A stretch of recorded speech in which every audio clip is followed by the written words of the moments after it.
When she was in middle school, Konoha Sato wrote a story and gave the lovely heroine her name. It was a love magic fantasy adventure. Her mother barged in the room, scolding her because she wasn't studying. And Konoha didn't care. She spent her days writing her story non-stop, believing that one day she'd be summoned to another world. She didn't know when that would happen. So she decided to leave a letter in this one while she could. Writing this story was practice for when she went to another world. 10 years later, she'd get a phone call from her mother on her way back from work, asking about that very letter she wrote. Since Konoha didn't live at her parents' home anymore, her mother was looking to clean everything out of her room. And Konoha didn't mind.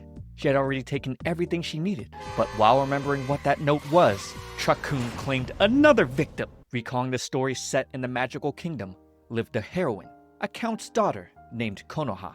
Basically a self-insert. When her younger sister's potential fiancé, a young man named Genoford, visits, she meets him by chance in the garden. And for the both of them, it's love at first sight. But standing in the path of the two heroes was Konoha's younger sister, Iana. Iana was known for being a villainess to her core. Her jealousy, especially towards her sister, often got her in trouble. She found fault with everyone and had a terrible reputation. Iana will cause trouble. That was the reason Konoha and Genoford weren't allowed to meet openly, and also the reason they couldn't announce their betrothal. Even so, Konoha loved her younger sister.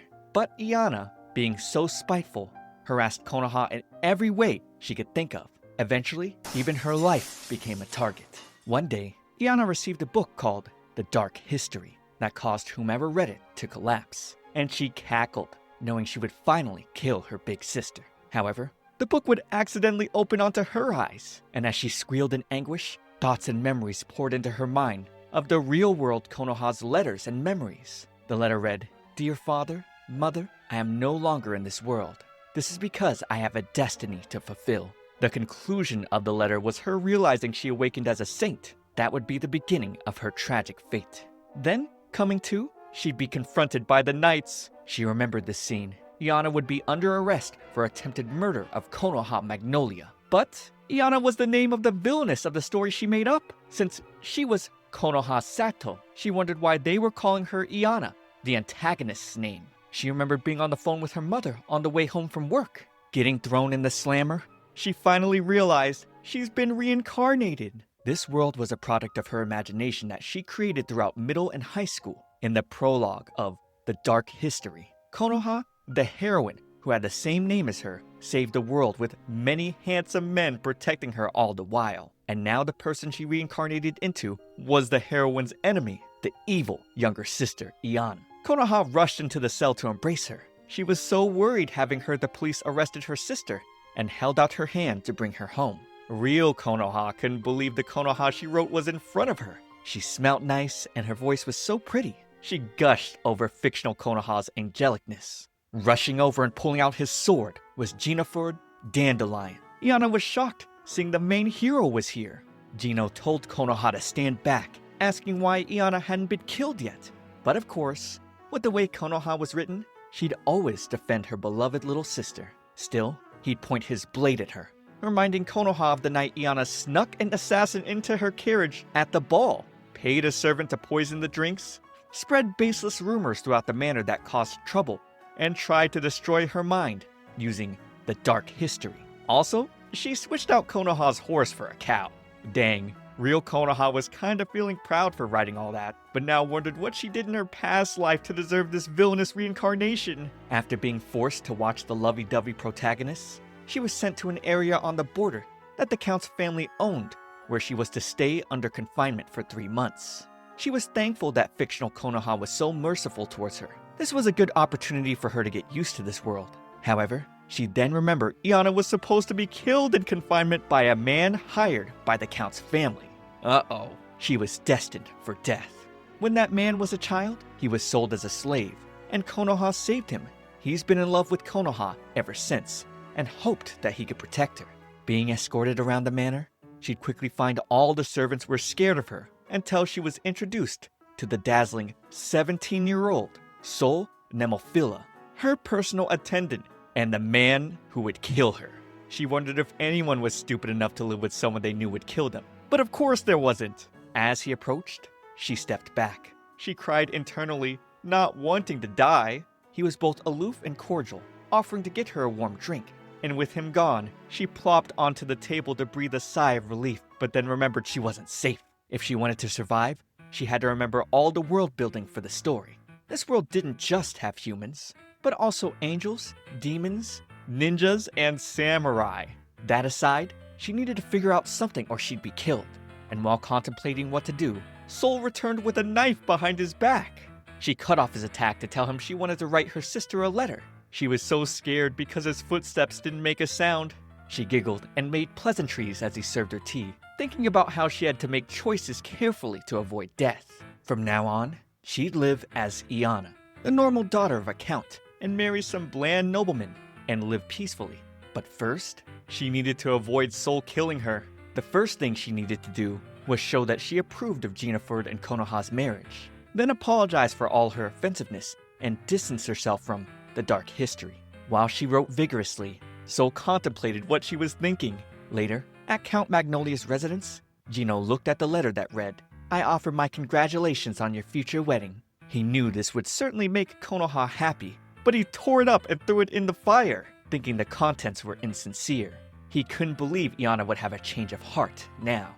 Soul would point out his interactions with her as odd. She reacted to the slightest hint of bloodlust, and she had remarkable instinct. He believed they couldn't let their guard down, and surmised that was why Gino ordered her assassination under confinement. Soul came back to Iana, explaining Konoha was away on a trip with their uncle, as the excuse for why he didn't obtain a reply to her letter. Iana was wary, of course, because she didn't remember writing anything about an uncle. But then, it started to come back to her. When Konoha rescued Soul from the slave market, their uncle was there with her. She remembered the kind words Konoha told Soul the day she saved him, and recited them herself. "You're not a slave anymore. Soul, your beautiful hands aren't meant for dirty work." He was stunned. He questioned how she knew those words. But she didn't mean to blurt them out loud, and decided to flee back to her room, trying to remember more of the story. It came to her that their uncle was plotting to capture Konoha. Their uncle suffered unrequited love for their mother in their youth, and all he could do was bottle his feelings up. But when Konoha grew up, she looked exactly like her, and his twisted passion overflowed once again. He would lure Konoha to an abandoned village, wound Jinoford, and attempt to force himself onto her. But the shock would release the magic hidden away within her, and their uncle would be defeated. Then, to find a way to reawaken Jinoford, she gets caught up in trouble all over the world. Iana began to worry about her sister and Gino, but then remembered her own life was on the line. She needed to worry about herself first. But then, thinking about how much Konoha was worried about her, she felt she needed to do something. She stormed out of her room, trying to tell someone to get a horse to the capital, but was distraught with the fact that no one would even look at her. And then Soul approached. He told her the other servants had all their own work to do, and asked that she stop behaving like she did in the capital. She tried to object at first, but then walked away, remembering he was right, and that this was the world she created in her own dark history. In the real world, this was all a fantasy. She never considered that it was actually real for the characters.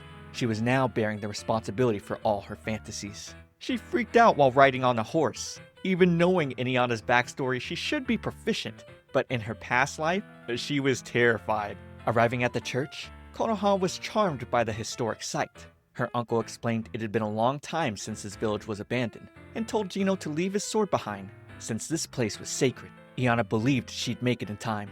She thought about how she always wanted to be like Konoha, beautiful and pure, a girl loved by so many, with special powers and circumstances, being unrealistically dramatic. Seeing such a heroine in distress fired her up. But here, everything was real.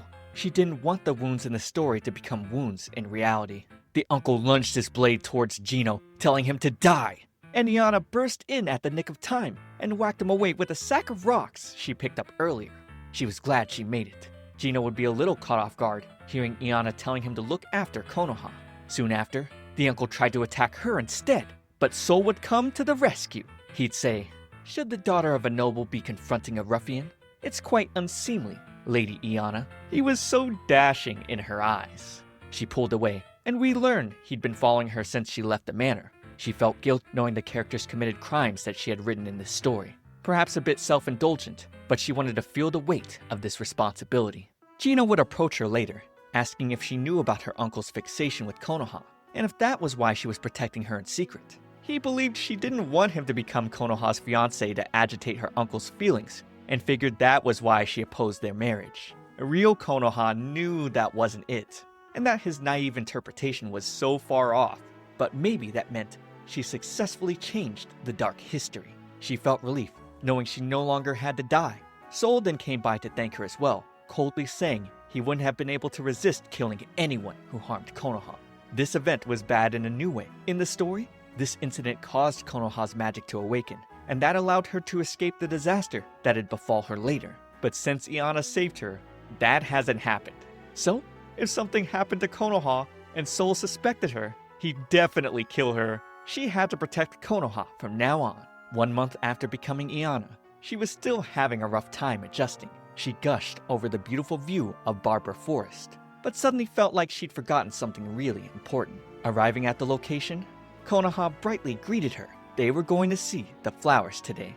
Gino gently grabbed Iana, trying to lead her to where they were going, and she'd stumble on a rock so he romantically held her? This was her ideal high-spec man.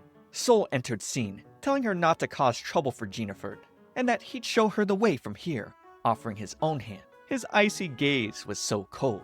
If Jennifer was the Flame Knight, then Sol was an Ice Butler. Sol was a lonely assassin and beautiful as a doll. For Konoha's sake, he's taken on the appearance of a butler to keep an eye on her. As he told Iana there was no need for thanks because this was simply his duty, she thought of him as her ideal form, the man she poured all her aesthetic sense into. He's super scary to her, but she somehow found that appealing. Dang, I think a lot of my viewers would like him. That aside, she made up her mind. She'd protect Konoha so that nothing bad happens to her, and she'll survive too. Back in middle school, the real Konoha absolutely believed she would be summoned to another world. One day, her mother asked if she had a crush on anyone, and she did. Living somewhere far away was her fiancé, Jennifer. Her mother shuddered, thinking it might be an international marriage. But no, it was obviously a marriage in another world. Never getting summoned, she forgot her dark history, and through reincarnation, she of course became Iana. Too excited about her outing with Konoha, Iana accidentally knocked over her sister, and numerous guards showed up from the bushes to protect her. The love of the people of this world had for her was so strong. Iana was terrified of what would happen if they ever became suspicious. Worse, she feared what Sol would do if he suspected her. Konoha would decide to conclude their outing with a tea party as a way to thank Iana for rescuing them the other day. Iana was charmed by the sparkle and glitter of the angelic heroine and main hero. Sol then served them the tea, which was made with the highest quality leaves grown in their lands. It smelled so nice. In her previous life, the real Konoha wasn't even making her own tea, being too exhausted after work. She had to buy pre-made ones. And now, it felt like her anxiety was melting away. When a bunny appeared from the bushes, the sisters were gushing at how cute it was. Konoha was truly happy getting to spend time with her sister like this. And Iana was stunned by how adorable her sister was. Konoha then walked over to some blooming violets, and Sol quickly warned her to get away from there. Suddenly, a monster leaped out and carried her away. Trying to remember which part of the plot this was, Iana then recalled it was chapter 2. In the main story, the incident with her uncle awakened Konoha's magical powers. But Jennifer remained unconscious. To heal him, she headed to Barbara Forest in search of herbs needed for his medicine. After obtaining the herbs, Konoha and her companions ran into a monster on their way back home. In middle school, the real Konoha began learning about various things, and she battled a variety of fantasies while writing chapter 2. She found it hard telling others these things, and if they were to be given a color, they'd be a blushing pink. When a beautiful female lead was left flustered and blushing, hearing words like brute, beast, and sadist, this was a period in which her mental censor was easily triggered. She became curious, and although she didn't want to admit it, her conflicting feelings gave rise to this highly erotic monster. Seriously, what kind of story was this girl even trying to write? When Sol appeared behind her and asked what was wrong, Iana was jittering as she mentioned she was trying to remember some things about the monster. Jennifer then asked for help. This part of her dark history was extremely embarrassing, but if Konoha gets hurt, Sol would kill her. Not wanting to die, Iana agreed to tell what she knew about the monster. They were around a campfire as Iana explained that the monster would observe its target first after capturing it. Since it was less active at night, this was the best time to save Konoha, because once morning came, she would be ravished in all the perverted ways book talk rates interspecies fantasy novels. But Iana couldn't say that. Instead, she told them Konoha would be devoured. Confronting Iana, Sol remembered saying it was her first time in Barbara Forest, and he questioned where the daughter of a count could possibly obtain information about monsters. Panicking, she told him she had done some research before coming to the forest, and if people around her sister were knowledgeable, it would protect her. But Sol asked why she didn't inform Konoha when they arrived. At this point, Iana realized her crisis management ability wasn't the best. Sol was obviously suspicious of her. Jennifer then came to the rescue, asking her to guide them to the monster's lair, and she thought once Konoha was safe, it would help convince Sol of her innocence. When they got close, Jennifer asked her to wait behind with Sol because he didn't want to put her in danger. He promised to save Konoha, even if it cost him his life. Iana didn't mind waiting, if it would clear her of suspicion. The soldiers would rush past her to attack the monsters that suddenly appeared. That's when she remembered that the carnal beast wasn't the only monster in the Barbara Forest. Hearing Konoha scream, Iana rushed off to save her sister. Because she prevented the incident with her uncle, Konoha of course didn't have the magic to protect herself. Before the monster could devour Konoha, Iana plucked a plant and threw it at the beast. Running to her sister, Iana thought about how she didn't want to die and wanted to stop playing the unfortunate role of villainess. She just wanted to live a peaceful life. Iana would use her body to shield her sister. Wait, what was she doing? She worked so hard to avoid dying, only to choose the death route herself. Before the beast's claws could shred her, that's when Jennifer and Sol would attack the beast. It slapped Iana with its tail as it turned to get away. Jennifer ordered his men not to chase it too far. He covered Konoha with his coat, apologizing for letting such terror befall her. But Konoha believed he would come to save her. Just thinking about him made her fears disappear. While Iana was excited that Konoha and Jennifer were alright, Sol would carry her in his arms. She became flustered, saying she was fine and just needed a little rest. As the sun rose, Sol told her of the man-eating flowers that were active in the morning, and that if she wanted to be attacked, she just needed to let him know. He was basically encouraging her to give herself up.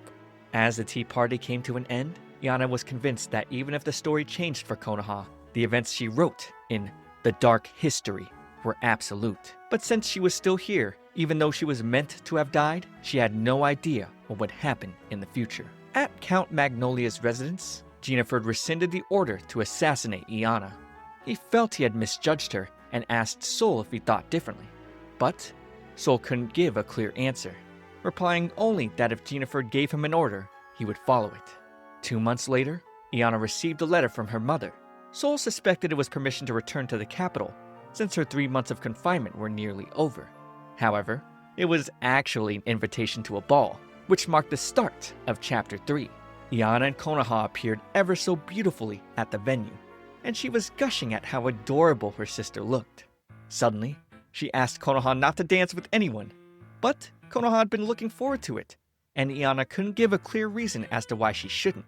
All she knew was that something bad would happen if Konoha danced. 8th grader syndrome flashback incoming. In middle school, the real Konoha wasn't invited to the summer festival by anyone, causing her to spend the whole summer in her room.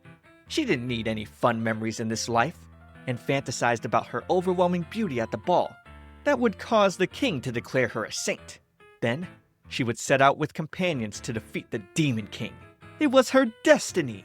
So, if Konoha danced with men at this ball, she would go on a journey.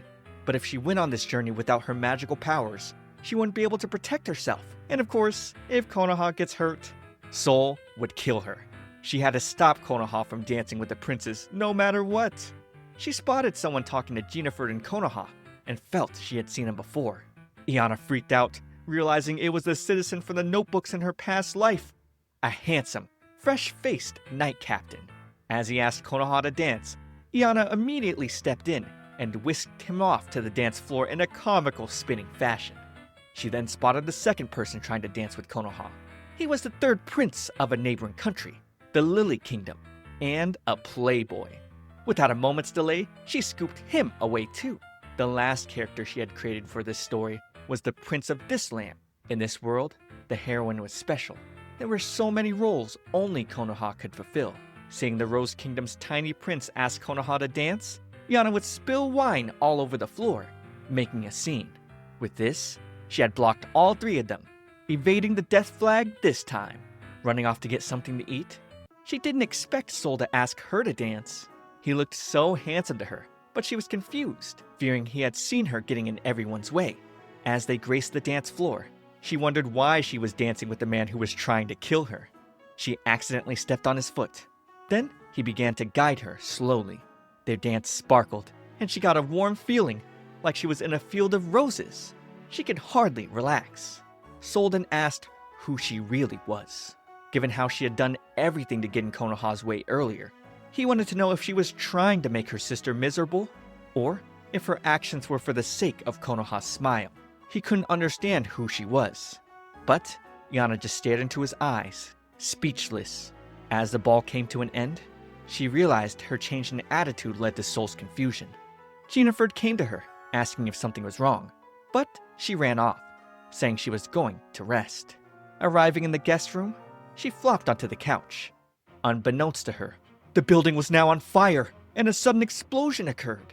Outside, Jennifer and Sol split up to search for Konoha, but she called out to them and mentioned her sprained ankle, apologizing for not talking about it earlier. Konoha assumed Iana had noticed it, which was why she didn't want her dancing. Meanwhile, Iana was trapped in the burning building. She had no idea about this scene and wondered if the story triggered a death flag for her because Sol hadn't killed her.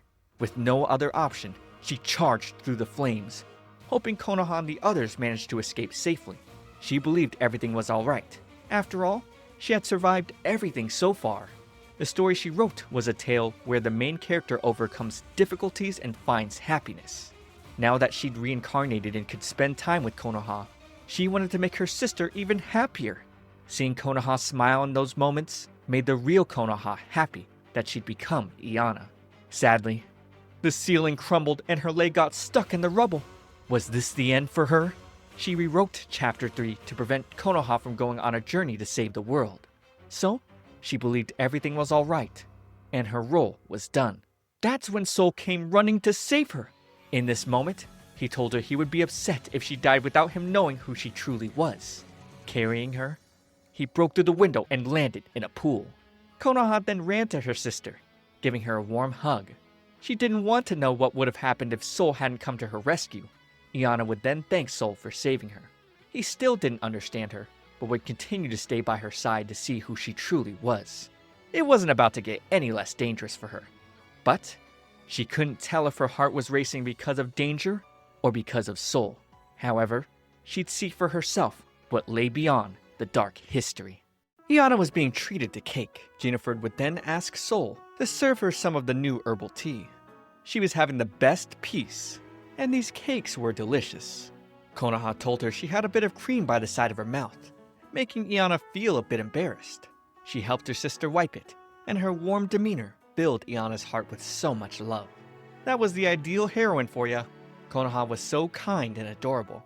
Iana just loved her to bits. Jennifer couldn't help but remark on how both sisters got along so well.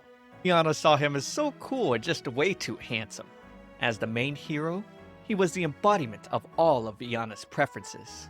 There was one more person. While wiping a knife, Sol told Iana there was some apple pie and asked if she wanted some. But she'd scream in fear, asking if the knife was for cutting the pie. Sol was the assassin who killed Iana in Chapter 1 of the Dark History. Even if she rewrote the story now, he'd maintain his butler persona to keep an eye on her. And if Konoha came to the slightest harm, he would find her suspicious and kill her. Because of this, Iana had no other choice but to keep her sister safe. Sol would then tell her she had a visitor. A charming, handsome man walked in, happy to see her and noting that it had been a while. Konoha referred to him as Yomi and asked if he had finished his studies abroad in the Lily Kingdom.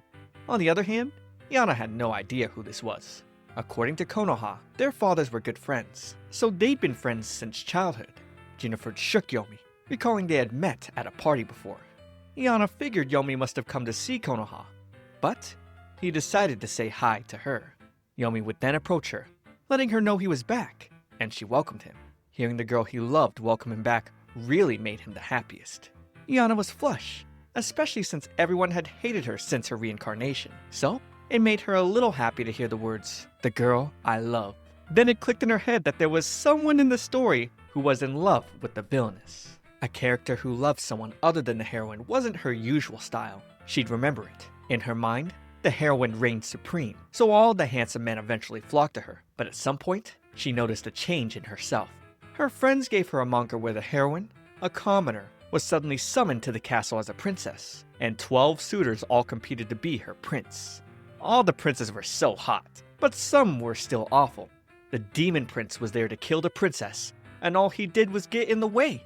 From elementary school through her early teens, the ones she poured her love into were the princes who loved the heroine wholeheartedly, or heroes who forged ahead with justice and seemed to be made of kindness. From that, it was clear Iana had leaned towards high-spec righteousness. But from her mid-teens onwards, characters that awakened to evil began to appear instead. She felt being killed by a handsome man would be nice. And so, having awakened to the lure of evil, she added another villain to the middle of the dark history. Yomi Black Sarna. The memory slowly came back to Iana, but she wondered if Yomi was connected to any of her execution flags. He would then ask her how the matter went, seeing she was confused. Yomi whispered Konoha's name in her ear somewhat seductively. Panicking, she decided it was time to show him to his room, and she offered to handle it. Iana could now remember everything now. Yomi's role in the story was to kill Konoha. In the middle of the actual story, as Konoha journeyed to slay the Demon King, Yomi would be the man who targeted her. He resented Konoha for bringing about the execution of his beloved Iana, and saw her as his enemy. This meant Konoha was in danger, so would suspect Iana of being the culprit, and her execution would be sealed. She needed to stop Yomi. Iana was convinced that her past self was such an idiot. She decided to stay close to Yomi for a while, making the excuse that he'd forgotten how things worked here since he was abroad. Sol tried to tell her to leave the matter to him, but she insisted that Yomi wouldn't do as well with any other person than her. But more like she wouldn't do well in terms of preserving her life. Yomi also preferred to be with her, considering they'd known each other since childhood, and there were so many things only the two of them could talk about. Sol coldly questioned if they had something to talk about in particular, but Iana denied it. Dragging off Yomi, she said they were simply going to talk about his studies. She needed to keep Yomi away from everyone before he would say something he shouldn't.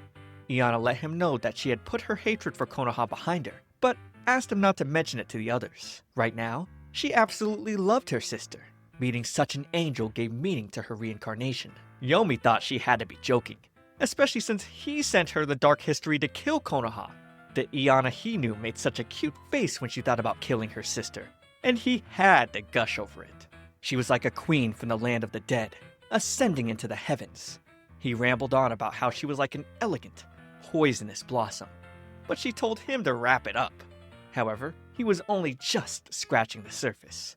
Still, Yomi admired the way she stood on her own and worked on her goals. Even if she was reviled by all, his love for her was eternal. When Iana was with him, he wanted her to be her normal self. She tried to tell him this was the real her, and Yomi freaked out and assumed she had forgotten who she was because he went to study abroad.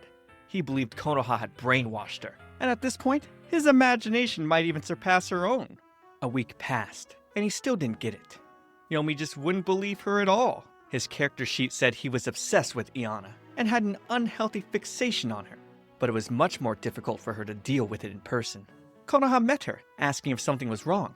Her presence alone was so healing. Konoha had been watering some flowers, and Iana recalled how much her sister loved them, unlike herself.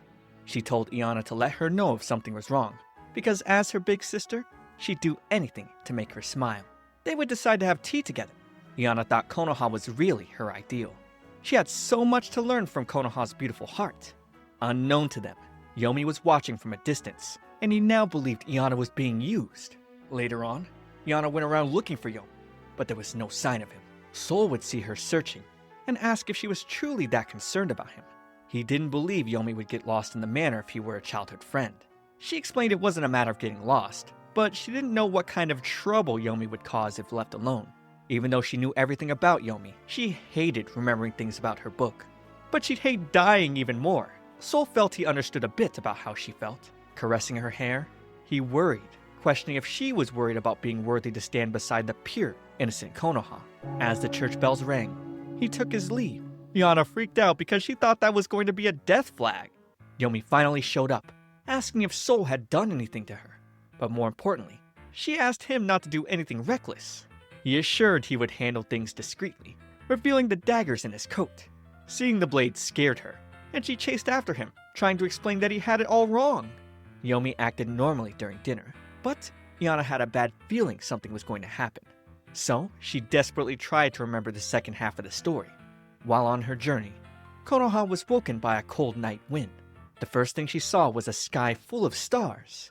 Yomi had brought her to the roof of the inn while she was sleeping. His face showed no expression. Instead, it held his intent to kill Konoha and his love for Iana. Just when Konoha had accepted her fate, her companions arrived. With her courage renewed, she unleashed a very powerful magic, defeating Yomi. No matter how strong Yomi might be, if Iana knew what he was up to, she could deal with him. She wasn't about to let him outmaneuver her. Walking through the halls, Sol would catch a glimpse of Iana entering Konoha's room. He knocked on the door, but soon saw Konoha and Jinafert approaching him. He then stormed into the room, but there was no sign of Iana. Yomi had taken her to the rooftop, mistaking her for Konoha. He was about to impale her with his blade, but Iana would block his attack. She tried explaining to him again that she didn't hate her sister, but he believed Konoha was tyrannizing her, citing that she was forced to make tea for her big sister earlier. She then told him she made the tea willingly, and that the real problem was Sol.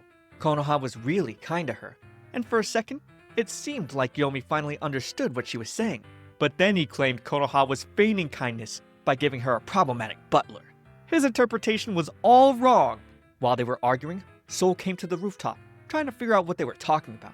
He'd heard Iana saying, "I absolutely need Sol," because despite the inconvenience he posed, he was still one of her precious characters. Suddenly, Iana slipped off the roof, and as she fell, that's when Sol swooped in to save her. He advised her not to visit such dangerous places, and apologized for taking so long to fetch her. Iana was so flush. She thought he was so hot. After Yomi helped pull them up, she later told Sol that she was stargazing with Yomi. She asked if he overheard their conversation, but he lied, saying that he didn't. Iana was relieved, and also happy that nothing happened to Konoha. Yomi questioned why she'd bow her head to a servant. He moved to reprimand Sol, but she stopped him, explaining that if he attracted Sol's attention, she'd be killed. This only made Yomi more certain she'd been suffering, and now he was determined to kill Sol. Poor Iana, straight from the frying pan into the fire. The real Konoha first started wondering about death in middle school. Her teacher returned her novel, which she mistakenly submitted as an assignment. Konoha freaked out, but the teacher thought it was lovely that she made herself the heroine. After that, she thought Konoha wanted to be a novelist. Imaginings given form become hazardous, and without proper management, they would call down death. Iana woke up from that dreadful dream, screaming. Sol rushed into her room to make sure she was alright, but she just wished her memories would be gone. She apologized for the noise, telling him she remembered some painful things. He asked if she was injured. However, the pain was in her heart. Yomi, who had also heard her scream, dived onto Iana out of nowhere. Sol advised him that touching a woman in her nightdress was inappropriate, but Yomi was more worried about any other man aside from himself being in Iana's room. At some point, Sol was added to his list of targets. Sol would then leave to continue his rounds, and Yomi assured Iana he would finish Sol off. But this would definitely lead to another death flag for her. If she didn't stop him completely, it was all over. If Yomi killed Sol, 1. There would be a search for the one who killed him and made Konoha sad. 2. They'd find out Yomi did it for Iana's sake. And 3. They'd suspect Iana of masterminding it and execute her. If Yomi failed to kill Sol, then 1. Yomi's attempt to kill Sol would be exposed, and 2. They'd suspect Iana masterminded it and execute her. It was lose-lose either way if she didn't find a way to stop him. While Sol served tea and cake to Konoha, Iana would spy on them, noticing that Yomi was nowhere nearby. She thought she had remembered everything in the dark history, but she wasn't really confident about the stuff outside the main story. Suddenly, Yomi cast a spell, creating a wind that blew Konoha's tissue away. As Sol ran to retrieve it, Yomi cast another spell, causing a strong wind to blow Sol into the sky. Despite that, he landed gracefully before Iana, asking if something was the matter, but she was more worried about him. She tried to make sure he was alright, which made Sol ask if she was concerned about him. Iana became scared, thinking that he was already suspicious of her. He assured her that he was not experiencing any difficulties. His attention quickly turned to Konoha, who told him that she was going to fetch someone. He had sensed a suspicious presence earlier, but was too slow to respond. Sol suspected it was magic that blew him away, but it was plausible that it was also a sudden gust of wind, since there was supposedly no one in the manor who could use magic. But Iana freaked out, knowing there was someone. If things followed the plot of the book, Konoha's magic powers would have awakened by now. So, a lot of characters opposing her had magic too. Iana then recalled that Yomi went abroad to study poisons and magic, so she figured the gale was most likely his. But she wished he wouldn't shoot it at the butler who could elegantly evade surprise attacks. The next day, Iana decided to spend it in the garden with Yomi. They would come across Jennifer and Konoha, who were spending time together. Jennifer told her to get some rest, since she was up late reading. As they stared at each other lovingly, he promised he'd remain right here with her. Noticing Iana and Yomi, Jennifer asked if they were taking in the sunshine as well. He wasn't the least bit embarrassed about what they saw. Iana was shocked, seeing Sol was here as well, but he seemed to remain in stealth mode. Yomi would invite Jennifer to have tea with them until Konoha wakes up. He had heard they put a lot of effort into growing tea in Jennifer's lands. He mentioned bringing back some quality tea from the Lily Kingdom, and was hoping they could sample it together. Jennifer hadn't heard of a blend with tea leaves from Lily, so he looked forward to trying it. Since it was a bit tricky to make, Yomi decided to handle it. He also invited Sol, and although he refused, Jennifer insisted the butler join them. This was really bad. After all, Yomi knew a lot about poisons. Iana was sure that the tea he had just made was definitely poisoned. She pretended to trip, spilling the tea in the process. When she apologized to Yomi, he figured she just didn't like the idea of using poison. She wished he could at least betray her expectations a little. Sol would come over to clean up the mess, but he noticed a strange scent. Iana quickly tried to get him to look away from the poisoned tea. Considering he was an assassin, if he got a good look, he would easily catch on. They got distracted by Konoha sneezing, and using that chance, Iana told Sol to go get a blanket for her sister, while she would go get cleaning tools with Yomi. As she rushed off, Yomi held her with sweet charm, suggesting they take their time so she wouldn't fall. His hands were very gentle as they touched her. As a member of a Count's family, Yomi has had a thorough education. He might be a villain, but he wasn't rough or stupid. He lacked confidence during his childhood, and his siblings made fun of him. And though those around her spoke ill of her, the villainous Iana stood tall. Aside from his connection to Iana,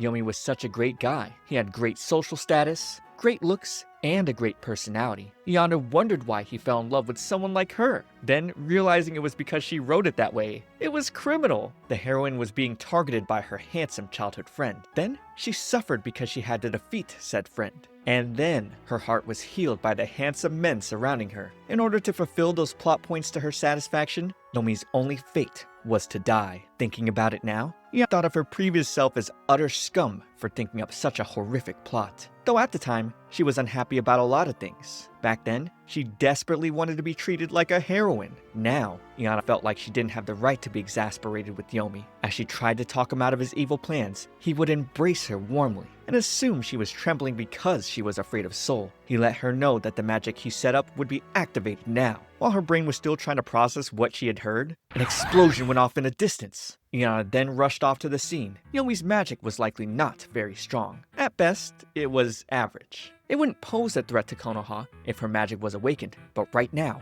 she was vulnerable. Iana believed Jennifer and Sol would protect her sister, but if they were caught unaware, it would be terrible. In the garden, a plant monster appeared, throwing Konoha to the side. Before it could finish her off, Iana swung on the monster's tentacles, but ended up hurting her leg. Still, she fought it off, thinking it was unfair to let Yomi die when he simply existed because of her. She believed this was all her fault and that she deserved whatever happened. Iana vowed to protect him, and along with her death flags, she would break Yomi's death flags too. With all her might, she kicked the monster in the eye. That's when Jennifer and Sol joined in to defeat it. Seeing how fast they were, Iana realized Yomi wouldn't stand a chance against them. They'd definitely kill him. Yomi would come to check on her and apologized, On the other hand, Sol explained to the others that he'd been sensing someone nearby with ill intent. He also believed the man-eating flower might have been targeting him. The spilled tea back in the garden reminded him of a poison he once smelled when he was younger. At that time, he couldn't move. Recalling how Iana tried to keep him away, Sol pointed out that her behavior has been unusual lately, and he asked if she knew anything about these incidents. Seeing his piercing gaze, she panicked as it was obvious he suspected her. But Yomi threw his gloves to the ground,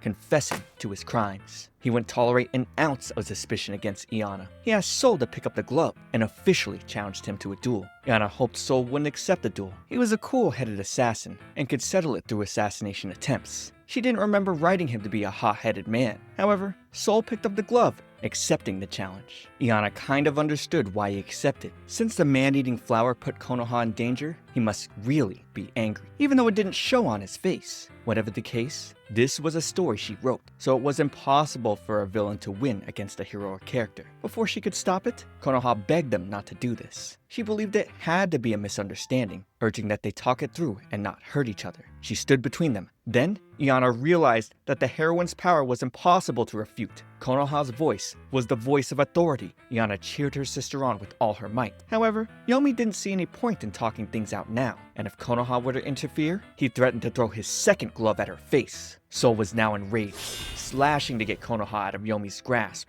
and pointed his sword at Yomi's face. There were several dueling scenes that had nothing to do with the main plot. The trigger for them was always the heroine, so apologized to Konoha, explaining that to refuse a duel after accepting was to turn one's back on the god of battle. Konoha tried to reason with him, and Iana was cheerleading, but Jennifer would agree with Sol. In this world, the act of picking up a glove that has been thrown down was the same as declaring to the gods that you would risk your life in a duel. Iana was embarrassed, hearing how her world building was read out loud. Given the incident with the man-eating flower, Jennifer would have normally interrogated Yomi first, but with the duel being agreed upon, he would not press him now. He didn't believe Sol would lose, but in the unlikely case he did, Jennifer's eyes told Yomi all he needed to know. Soon after, Yomi and Sol got ready to battle it out. In accordance with the rites, Jennifer stated that they would only use their dominant hand. He asked Yomi to pick a hand in case he was ambidextrous, and Yomi picked his right. With that settled, only Yomi's right hand and Sol's left hand may wield a sword. Victory was only achieved when either duelist conceded or one of them lost their life. This was all again thanks to Iana's past self. Jennifer then signaled the start of the duel.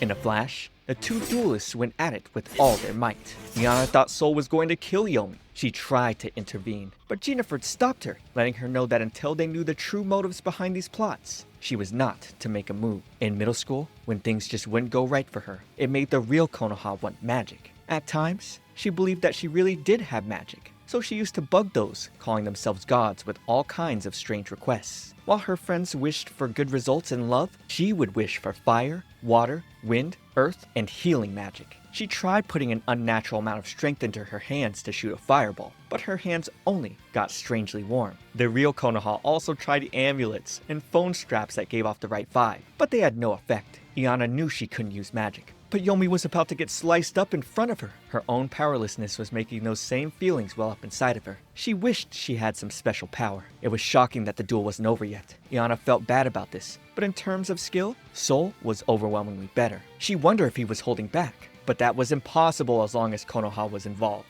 Jennifer then commented that Sol was having a hard fight. Sol's movements were awkward, and it was all because of that time he hung from the roof when trying to save Iana. She panicked, wondering if there was a chance Sol would lose. It was good that Yomi wouldn't be killed, but that just meant Sol would die. And even if he died, she knew her death flags wouldn't disappear. Ignoring Jennifer's order to stay back, Iana slapped his hand away and dashed in to stop the battle. No matter who died, she'd still end up as a suspect. Because of that, she jumped in to stop Yomi from killing Sol, but she didn't know what to do next. Yomi asked her to leave, but she gestured to him, trying to get him to call off the duel. But Yomi misunderstood and assumed she was being manipulated. Sol also asked her to step out of the way. Iana let him know it was dangerous, but he wouldn't forgive Yomi for putting Konoha in danger. She was left frustrated, trying to think of a way to act like her cute elder sister. If she were Konoha, the fight would have probably stopped already. With no other choice, Iana pointed out Sol's injured arm, remarking that it was pathetic and a true affront to God to fight in that state. So she took his sword, deciding to face Yomi herself.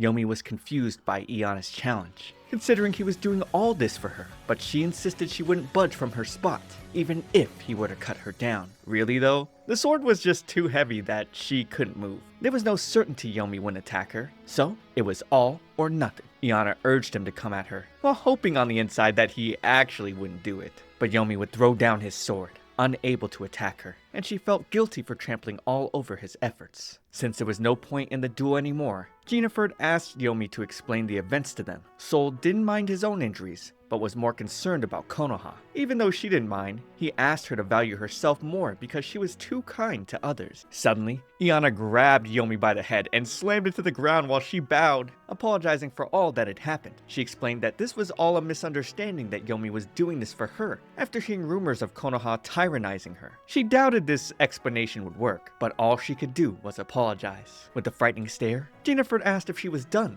However, she continued apologizing while slamming Yomi's head. Surprisingly, Jennifer would kneel, apologizing to her for misreading her true nature. He assumed Yomi must have heard of the way he ostracized her, and for this, he took some of the blame. With this, Sol also decided not to speak on the matter any further. He was the person who could become a demon for Konoha's sake, and he asked Iana to refrain from any misleading behavior henceforth. His icy gaze froze her on the spot. Jennifer then carried Konoha to go have her wounds treated. He offered to carry Iana to get treated after, which made her heart race. But she decided to go with Yomi instead. Although Yomi wasn't convinced yet, she was happy to have made it out of the situation. Her body suddenly felt heavy, and she slowly slipped out of consciousness. Her mind would recall those days when she usually overworked herself before reincarnated into her story. When she came to, Yomi's charming face was right in front of her. Flustered, she tried to get up, but he told her to remain in bed, and noticed she still had a fever. The doctor had said that strain and fever were likely the cause of her passing out, and she slept through the entire night. Seeing that it was morning, Iana felt the urge to rush to the office. She was stressing over meetings, unemployment, and BL games, which she might not be able to afford if she didn't work. Due to her terrible state, Yomi couldn't accept the fact that she had willingly apologized to Konoha. That's when Konoha rushed into the room, embracing her sister warmly and trying to make sure she was alright. Iana was purified by her pure energy, recalling that this wasn't Japan.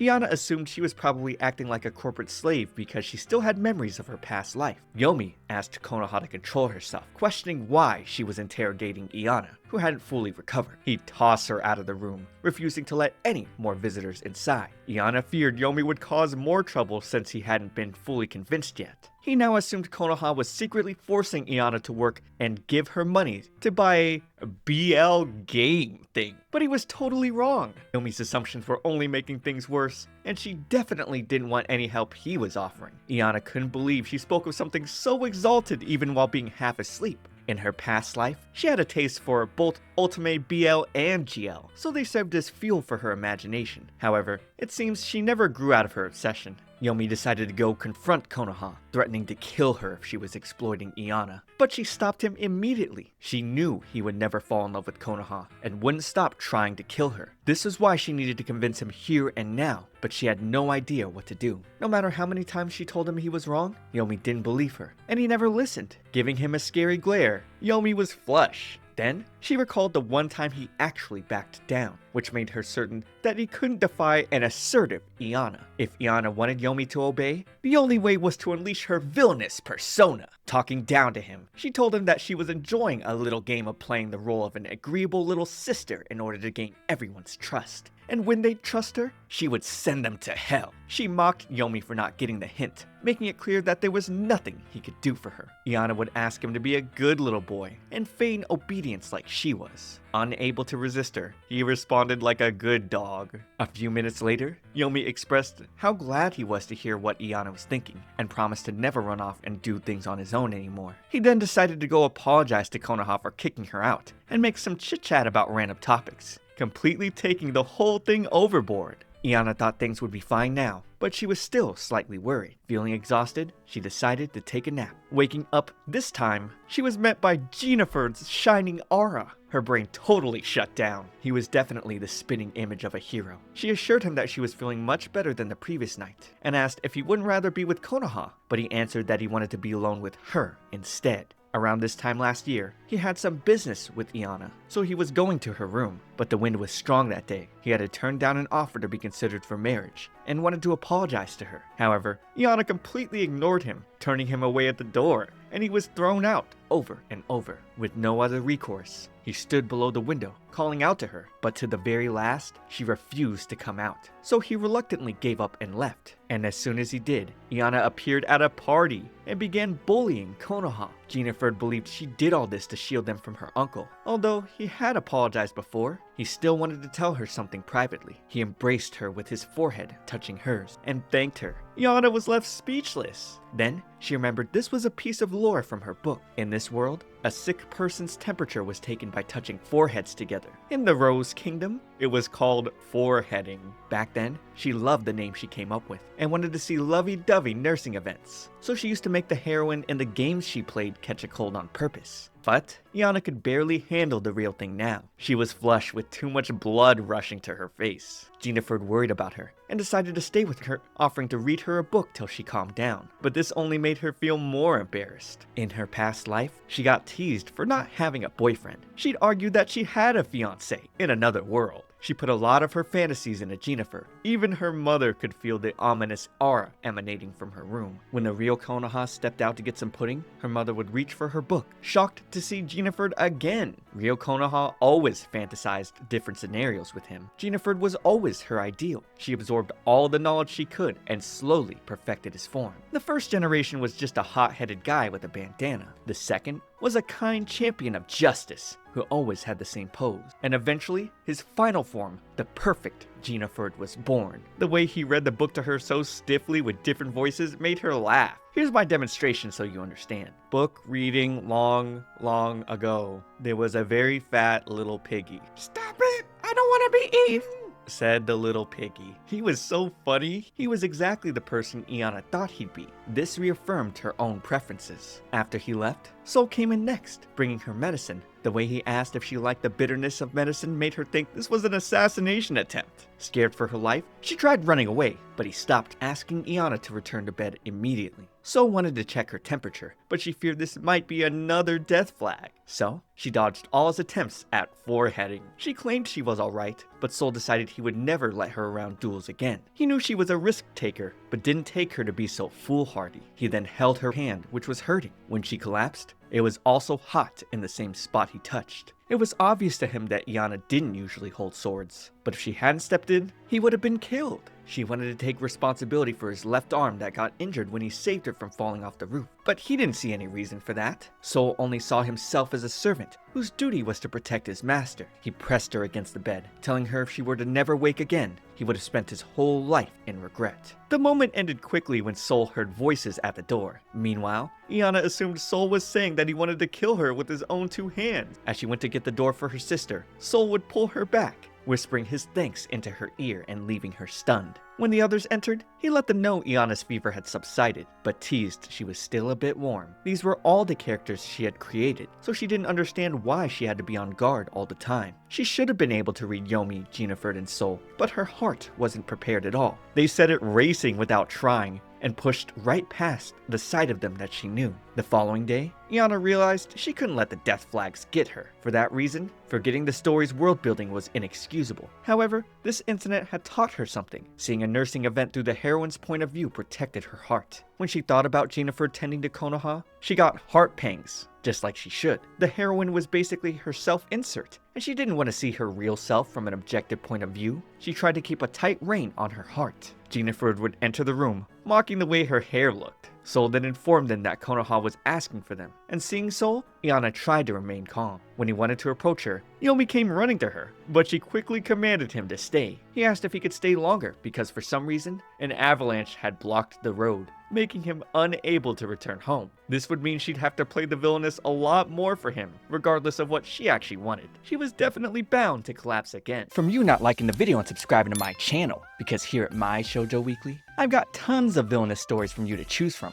Looking for more outside of this one? Check out my villainous playlist. Finished all that or are looking for something different? You can check out my completed series playlist, which has everything I've covered with at least one or more completed seasons in it. So come on, hit that subscribe and I'll be your guy. On another day, Iana and Konoha headed back into the Rose Kingdom's castle town. They couldn't sneak into the castle often, so Konoha was having a lot of fun. There was also a festival happening today. Considering Iana had a rough time being sick in bed for a while, Konoha hoped this would be a pleasant change of pace for her. Her kindness was so cute and overwhelming. Suddenly, the townsfolk would surround Konoha, begging her to come into their stalls. Since she hadn't been hiding her face, she was easily recognized and swept away. Her very existence was so beautiful, captivating everyone around her. However, this was bad for Iana, because if Konoha got hurt in any way, another death flag would be triggered. She tried to save her sister, but as the crowd saw her face, they all ran away in fear, though she thought she could use this chance to save Konoha. Unexpectedly, Soul showed up to retrieve her. No matter how hard she worked to avoid suspicion, the story was never on her side. That's because her fate was to be killed as the villainess. Back home, Konoha apologized to Jennifer and Soul, explaining that it was her idea to take Iana into town. At the same time, Yomi rushed to hug Iana, complaining that he wanted to join her. Iana was shocked when she heard Jennifer saying he would punish Konoha, warning of the dangers, having heard unsettling rumors about beautiful young women going missing in town. Complimenting her beauty, he advised Konoha to be more aware of the dangers to herself. He and Soul were always there to protect her, which made her feel like she'd been taking it for granted. Jennifer would draw her in closer, stating it was because of her they could be so strong. Then, he softly told her not to go wandering off so much. One of the butlers came in, informing them that Konoha had a visitor, but she wasn't expecting anyone. The man that entered apologized for the sudden visit, and let Konoha know that he wanted her to be on guard. He was part of the Rose Kingdom Police Security Force, Division 2, Vice Captain attached to the Hydrangea Unit, Shino Clematis. He would inform Konoha about all the beautiful ladies who had suddenly disappeared. Therefore, the chances that she would be targeted were extremely high. Iana questioned if these events were a part of the story, and if it happened again, that just meant she'd be a suspect once more. She was always in the dark about these things, and it frustrated her. Shino noticed she was looking pale and found it strange. He claimed there was no need for her to be worried about being targeted, but she could sense malicious intent behind his words. She felt a sharp pain in her head, causing Soul to get worried. He asked her to rest in her room for a while, but she told him it was fine, though she couldn't tell if he was worried or just trying to kick her out. Or maybe he was suspicious of her. Iana told Soul she would rest a little and thanked him, while also telling Yomi not to follow her. Right now, she didn't know who the policeman was, so she would step away for now and go over the story to remember everything about the case and the culprit. Then, she tossed Shino and her death flag into the trash. An hour later, she was freaking out because she couldn't remember anything. There was no way she'd forget an incident about beautiful girls being kidnapped. There was a time in middle school when the real Konoha was obsessed with stories about beautiful damsels in distress. She'd write Konoha in the story to be kidnapped by evil, frozen, or turned into a sleeping beauty, and her real self would merely be a dream to protect her soul. And before she fell asleep, she would tell herself that she'd wake up on the other side in the morning. At school, when she saw a beautiful sunset, her fantasy world was all she could think about. After her exams, her mother complained about her horrible scores, but she claimed what she learned there couldn't be taken to the other world. She was lost in her fantasies until her grades tanked. Iana was losing her mind, feeling that one of those fantasies had to exist, and she was probably forgetting something huge. So, she snuck into the opposite room to eavesdrop on Shino's conversation. She couldn't help but wonder why beautiful, noble daughters were going missing, with no motives or prior signs. Considering Jennifer had also heard rumors about this, she believed there had to be more than 5 victims. As silence filled the air, she decided to go hide below the closest window. But she would get startled as Shino came into the room and decided to question her for eavesdropping. He'd use his foot to hold her down on the chair, asking why she came back to eavesdrop, and he immediately assumed she was the one behind the kidnappings. Apparently, she was already a suspect. The family of 3 victims had already testified that she attended parties Konoha was invited to and bullied all those young ladies who were known for their beauty. He claimed that she hurt people over her vain envy and resentment, and he wasn't surprised if these incidents were really connected to her. Furious, Iana snapped, letting him know that unless she was somehow connected to all the ladies going missing, then there was no evidence of anything. However, there was another reason he suspected her. Shino claimed she had seen his face before, even though she couldn't remember. He had let his guard down when he arrested her, and never imagined she'd escape execution. That's when Iana recalled he was the officer who came to apprehend her when she got the dark history book. Shino's little sister had disappeared in this case too, and he believed Iana was behind it. He wished he had cast aside his status as an officer and executed her with his own 2 hands. Just as he was about to hit her, Yomi grabbed his hand, and he'd quickly back away. Soul also happened to be standing right behind him as well. They asked her what happened, but fearing Soul would find out why Shino suspected her, Iana lied that the police officer was just teaching her some self-defense techniques, so that she'd be able to protect Konoha if she were ever in a pinch. She signaled Shino to shush and to just go away. Before leaving, he told Iana to let Konoha know that evil will always be punished in the name of justice, and she should rest easy. The next day, Iana wondered who exactly could rest easy, considering she barely got any sleep at night. She found out that she and Shino were acquainted, but had no idea why he was treating her this way. Unless she figured what might trigger a death flag, she couldn't get out ahead of this. Then, Iana found Jennifer and Konoha going over the security measures, since Konoha could still be targeted. Seeing how seriously Jennifer was taking this, Iana felt a bit relieved. Konoha then mentioned an invitation letter had arrived for Duchess Amarilla's birthday party. The Duchess heard about Konoha, hoping she would attend. According to Soul, they'd be increasing security on that day. Iana was glad to hear that. Amaryllis was the Rose King's younger sister. Given the recent disappearances, Iana felt the timing of this was too perfect. It was like the events were conveniently being strung together. She assumed Konoha would decline the invitation, but instead, Konoha was expressing how much she wanted to go, and even asked Iana to come with her. Iana accepted, but was still worried about her death flags, and if they would be okay. The water that welled up in the Western Rose Kingdom didn't allow anything to grow. The region was once poor, but Duchess Amaryllis revitalized the land. By using the once unusable water and beauty serums, she helped the land reflourish. At the venue, Konoha's heart was racing, just thinking about how Amaryllis was at the forefront of beauty in the Rose Kingdom. She was so honored to be invited. The Duchess of Beauty, Susalina Rosa Amaryllis, would welcome everyone to the party. Seeing her, all the girls screamed in excitement. It was like being at an idol concert. Rosa then approached Konoha, holding her face softly. The Duchess admired her beauty, complimenting that she was truly like an angel. She assured Konoha that the police were lending their help, so there was no need for her to bother about those disappearances. The Duchess wanted to soothe the pain in Konoha's heart. The Hydrangea unit then asked everyone to entrust the venue to them as they took their stations. The ladies would squeal, staring at all the hot officer guys. Iana then recalled that the Hydrangea unit was the police, the organization Shino was working with. Later on, Soul commented on the way Iana was gorging on food and drink, thinking it was very unseemly. But she'd argue there was nothing else for her to do, and she was bored. He'd collect her drink. She was so bored, she regretted not bringing Yomi, but apparently he had a cold. Seeing some ladies having fun, she tried to join them, but they quickly dispersed in different directions. The more she tried, the more they ran away. They wanted nothing to do with the villainess. Now, Iana was having a harder time making friends than in her past life. Even though her real self had no friends, Iana had a lot of enemies. Shino's unit was suspicious of her, and so were the servants. In any case, she felt it was better to be alone. She would accidentally bump into a lady who had wine spilled all over her, but she'd mistake it for blood. With so many people staring and with the way the lady reeked of alcohol, Iana offered to take her to the bathroom to get cleaned up. The girl came out in a beautiful new dress that Iana gave her, all thanks to Yomi. He had apparently shoved it into her things when she wasn't looking. This girl was a different kind of pretty compared to Konoha. Iana then asked how she ended up like this, but the girl didn't feel like speaking, claiming it wasn't something to be spoken of to others. She would then reveal that she was the daughter of her father and a mistress. Very recently, her mother died in town, and her father's house took her in, but her older sister had the most awful personality. So awful, it drove her crazy. The older sister never earned her own money, but she made fun of the younger sister's mother's work, and due to the difference in their statuses, she was treated like a slave. It was in fact the same older sister who poured wine all over the girl, making her a laughingstock.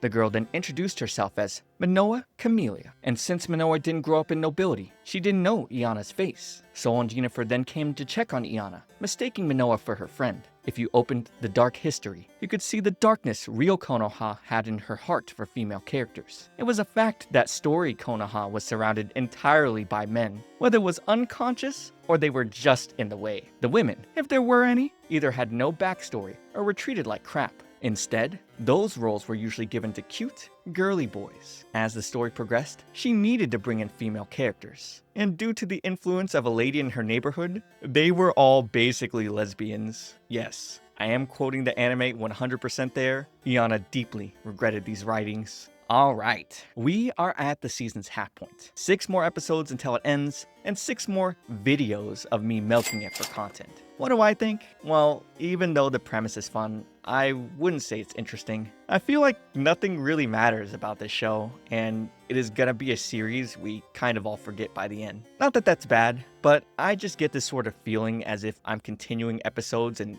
getting no payoff. It's kind of the same feeling I got when I covered the 2 Perfect Saints. Who remembers that? What do you guys think though? Subscribe for more content, but for now, watch this next video. It's me, ComfyTea. I'll see you all in the next one.